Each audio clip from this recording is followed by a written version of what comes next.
జై భీమ్ దినపత్రికలో ఉన్నటువంటి ప్రధానమైనటువంటి వార్తలు. జై భీమ్ దినపత్రికలో ప్రధాన వార్తలతో పాటు ఇప్పుడున్నటువంటి రాజ్యాంగం ఎలాంటి ప్రమాదాలు ఉంది, జర్నలిజం ఎలాంటి ప్రమాదాలు ఉంది, జర్నలిజం మీద ఇష్టానుసారంగా మాట్లాడేటువంటి రాజకీయ నాయకులు కానీ, జర్నలిజం అంటే తెలియనటువంటి వ్యక్తులు కానీ మాట్లాడే వాళ్ళ పరిస్థితి ఏంది, ఒక పక్కన మనువాదం ఎంత భయంకరంగా ఉంది, మరో పక్కన పిల్లల బతుకు కోసం, పిల్లల చదువు కోసం తల్లి పాలిచ్చి పెంచినటువంటి తల్లి ఈరోజు పిల్లల భవిష్యత్తు కోసం తనువును తాకట్టు పెట్టేటువంటి నేడి మన దేశంలో కానీ తెలుగు రాష్ట్రాల్లో కానీ అనేక మందిని చూస్తున్నాం మనం. ఇవన్నీ జై భీమ్ దినపత్రికలో ప్రధానమైనటువంటి వార్తలు. నికర్సైన కలంపై నిలువెత్తు పగలు. ఒక పక్కన ఆత్మగౌరవం కోసం, ఆత్మగౌరవం నినాదం కోసం, ఆత్మగౌరవాన్ని ఈ సమాజానికి అందించాలన్నటువంటి ఒక లక్ష్యం కోసం పనిచేసేటువంటి చాలామంది జర్నలిస్టులు తన ప్రాణాన్ని సైతం కూడా లెక్క చేయకుండా సమాజాన్ని మేల్కొల్పే విధంగా సమాజంలో జరుగుతున్నటువంటి అన్యాయాలమైన ప్రశ్నించేటువంటి గొంతుకలు, సమాజం పట్ల తనకంటూ ఒక గుర్తింపు తెచ్చుకున్నటువంటి క్రమంలో ఆత్మగౌరవాన్ని భుజస్కంధాలపై మోసేటువంటి తరుణంలో ఎంతోమంది రాజకీయ నాయకులు, ఎంతోమంది మేధావులు, ఐఏఎస్లు, ఐపీఎస్లు, ప్రభుత్వాలను నడిపించేటువంటి అధికారుల సైతం కూడా గౌరవించే విధంగా వాళ్ళ వార్తలు రాసేటువంటి నిజాయితీ కలిగినటువంటి జర్నలిస్టులు ఈరోజు అలాంటి జర్నలిస్టుల మీద పగబట్టి కుట్రలు కుతంత్రాలు చేసేటువంటి ప్రయత్నాలు చాప కింద నీరులాగా నిరంతరం కొనసాగేటువంటి పరిణామాలు ఎక్కువ ఉన్నాయి. ఒక పక్కన జర్నలిజం విలువలతో కూడుకున్నటువంటి వ్యక్తులు, మరో పక్కన జర్నలిజం అంటే తెలియనటువంటి వ్యక్తులు, మరో పక్కన ఏ విధంగా ఉండాలో, ఏ విధంగా అనుసరించాలో తెలియనటువంటి దౌర్భాగ్యమైన పరిస్థితులు. ఇవన్నిటికీ అందుకోసమే నికర్సైన కలంపై నిలువెత్తు పగలు అనేటువంటి ప్రధాన వార్త రాసినటువంటి సందర్భాలు ఉంది. ఒక పక్కన ప్రధానమైనటువంటి వార్త ఏ విధంగా ఇబ్బందులకు గురి చేస్తున్నారు, ఏ విధంగా ఉన్నటువంటిది అనేటువంటిది ప్రధానమైనటువంటి వార్త కూడా రాయడం జరిగింది. జర్నలిజంపై జబర్దస్తి.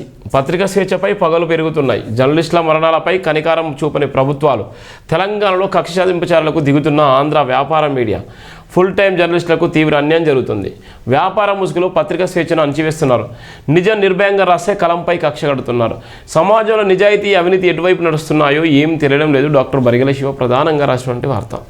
ఒక పక్కన నిజాయితీ, మరో పక్కన అవినీతి, మరో పక్కన నికర్సైన జర్నలిస్టులపై అనేకమైనటువంటి భౌతిక దాడులు, మానసికమైనటువంటి వేదన గురి చేసేటువంటి ఈ సొసైటీ. నికర్సైన జర్నలిస్టులు ఉన్నటువంటి పరిస్థితిలో వాళ్ళకు రక్షణగా, వాళ్ళకు సపోర్ట్గా చేయవలసినటువంటి పరిస్థితిలో ప్రభుత్వాలు ఎక్కడ కూడా సపోర్ట్ చేయలేనటువంటి నేపథ్యం. అధికారం చేతిలో ఉంటే ఏదైనా చేస్తాము, ఎలాంటి కేసులైనా పెడతాము, ఎలాంటి స్వేచ్ఛనైనా హరిస్తాము అనేటువంటిది తీవ్రమైనటువంటి పరిస్థితులు. దానికి సంబంధించిందే ప్రధానమైనటువంటి నేపథ్యం. కక్ష సాధింపులకు ఇలా చాలామంది వాడికి పడకపోయినా వీడు పడ్డా కూడా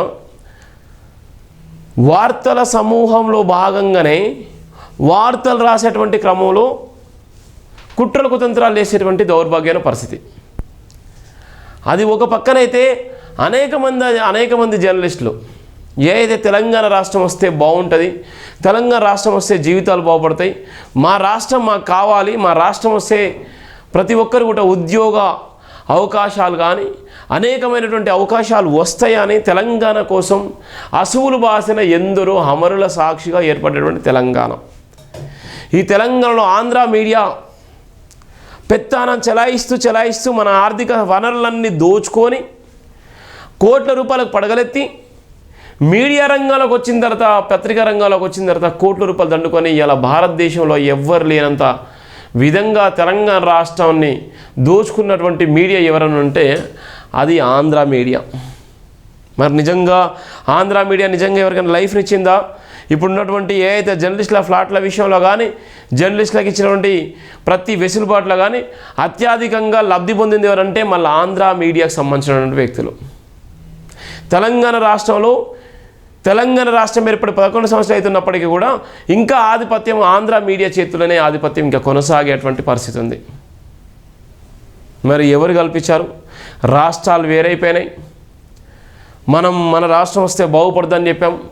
మన రాష్ట్రం వస్తే నిజంగా మనకే నిధులు వస్తాయి, మనకే నియామకాలు వస్తాయి, మనకే ఉద్యోగ భద్రత, ఉద్యోగ అవకాశాలు వస్తాయి, మన తిండి మనం తినొచ్చు అనేటువంటి నేపథ్యం కోసమే రాష్ట్రం ఏర్పడ్డది. ఇప్పుడు కూడా పక్కోడు వచ్చి మేము గుంజుకుంటాం తింటాం అంటే తెలంగాణ రాష్ట్రంలో పుట్టినోడు, తెలంగాణ రాష్ట్రం కోసం అసూలు బాసినట్టు అమరవీరులు, తెలంగాణ రాష్ట్రం వస్తే బతుకులు బాగుపడుతున్నటువంటి అనేక మంది వాళ్ళ పరిస్థితులు ఏం కావాలి? ఎవరి చేతిలో ఉంది? ఇప్పుడు మళ్ళీ ఆంధ్ర మీడియా ఇష్టానుసారంగా రాస్తే ఇబ్బందులకు గురయ్యాయి. ఇవాళ ఉన్నటువంటి చిలుకా ప్రవీణ్ జర్నలిస్ట్ యూనిస్ ఛానల్ పెట్టుకొని ఇప్పటి వరకు కూడా కనబడలేనటువంటి పరిస్థితి. ఆయన నిజంగా ఉంచిల్లా లేకపోతే ఎక్కడికైనా కిడ్నాప్ చేసిల్లా, ఎవరైనా నిజంగా ఆయన మీద ఏమైనా ప్రయోగం చేసిల్లా? చిలుకా ప్రవీణ్ అనేటువంటి వ్యక్తి ఇప్పటికీ కూడా కనబడలేనటువంటి పరిస్థితి. వాళ్ళ కుటుంబ సభ్యులు భయాందోళనలో ఉన్నారు. దగ్గర 10 రోజులు అవుతుందట. నాకు లేటుగా ఇన్ఫర్మేషన్ తెలిసింది. 10 రోజుల నుంచి కూడా ఆయన ఫోన్ లేదు, ఏది లేదు. మరి ఎక్కడ పోయిన చిలుకా ప్రవీణ్? చిలుకా ప్రవీణ్ ఒక ఎస్సీ సామాజిక వర్గానికి సంబంధించిన వ్యక్తి, ఒక మాదిగ సామాజిక వర్గానికి సంబంధించిన వ్యక్తి. ఆయనే యూట్యూబ్ ఛానల్ ద్వారా ప్రశ్నించే గొంతుగా వివిధ మీడియా రంగంలో పనిచేసి తనకంటూ ఎవరి కింద పనిచేసిన ఇదే బానిస బతుకులు బతాం, ఈ బానిస బతుకులు మేము బతకొద్దన్న ఉద్దేశంతో ఆయన సొంతంగా టీవీ ఛానల్ పెట్టుకొని సమాజంలో ఉన్నటువంటి మంచిని మంచి అని చెడుని చెడు అనేటువంటి వ్యక్తి ఈరోజు 10 రోజుల కంచెలేడు. అలానే మహాన్యూస్ పైన దాడి జరిగితే వీళ్ళందరూ ఇష్టానుసారంగా వచ్చి మాట్లాడుతున్నారు. మహాన్యూస్ పైన దాడి జరిగినటువంటి క్రమంలో మహాన్యూస్లో ఉన్నటువంటి ఎడిటర్ కానీ, CEO కానీ, పనిచేసేటువంటి ఎంప్లాయీస్ కానీ, ఒక లీడర్గా ఉన్నటువంటి వ్యక్తి, ఒక సీఎం క్యాండిడేట్గా ఉన్నటువంటి వ్యక్తిని పైన అసభ్య తమ్లైన్ పెట్టి వేదన గురి చేసే విధంగా టార్గెట్ పెట్టుకొని వాళ్ళు సస్తారా బత్తారా అనే విధంగా మీడియా ఆ విధంగా తయారైందంటే దాని వెనుక ఎవరున్నారు? నిజంగా అట్లా ఉంటే, అలాంటి సందర్భం ఉందంటే వార్తలు వేయచ్చు, మేము రాస్తాం, నిజాలను రాస్తాం, మళ్ళా ఆ నిజాలు సమాజానికి అదే విధంగా అందించాలి. లేకపోతే అంటే వాళ్ళు పరువు నష్టం కేసేస్తారు. పరువు నష్టం కేసేస్తే మనం వాళ్ళకు డబ్బులు చెల్లించాలి. మనం తప్పు చేసినట్టయితే క్షేమపని చెప్పాల్సిన అవసరం ఉంటుంది. ఇలా జర్నలిస్టులు ఏ విధంగా ఉన్నారు? జర్నలిజం ఏమైపోయింది? ఇలా తప్పు చేసేవాడు నికర్సైన జర్నలిస్టులు ఎవరైతే ఉంటారో వాళ్ళకు అవమానాలు. సాక్షి మీద దాడి జరిగిన ఎవరు స్పందించలేదు. ఇదే జైవీఎం టీవీ మీద కూడా దాడి జరిగిన కూడా ఒక్కరు కూడా స్పందించలేదు. జైవీఎం టీవీ మీద కూడా 2021లో 2023లో ఒక అంబేద్కర్ టీవీ ఛానల్, బాబాసాహెబ్ అంబేద్కర్ నినాదంతో నడిపించాడు టీవీ ఛానల్ మీద దాడి జరిగినప్పటికీ కూడా ఎవ్వరు కూడా ఒక్క పొలిటికల్ లీడర్ కానీ, ఒక కులం కానీ, మతం కానీ ఎవ్వరు కూడా స్పందించలేదు. అంటే ఇవాళ ఎస్సీలు ఏమైపోయినా, ఎస్సీలు జర్నలిస్టులున్నా, బీసీలు జర్నలిస్టులున్నా, ఆయన శంకర్ గౌడ్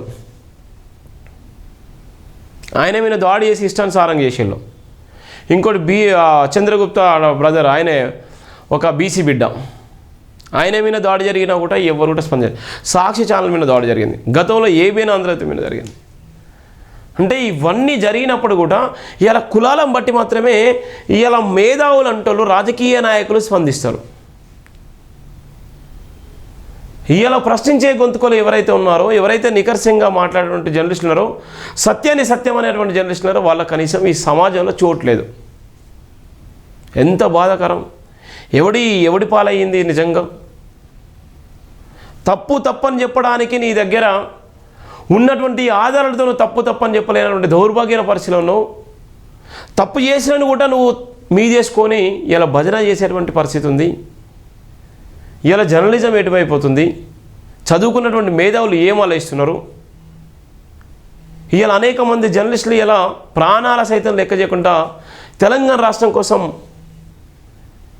ఢిల్లీకి పోయి కూడా వాళ్ళు ఎన్నో ఇబ్బందులు పట్టుకొని ఢిల్లీలో కూడా తెలంగాణ గలమెత్తినటువంటి జర్నలిస్టులు ఈరోజు ఈ తెలంగాణ కోసం అసువులు బాసినటువంటి అనేక మంది ఏమైపోయారు. ఎవడి పాలవుతుంది, ఎవడి జర్నలిజం ఉన్నది, ఇక్కడ ఎవడి డామినేషన్ ఉంది, ఎవడికి ప్రభుత్వం యాడ్సిస్తుంది.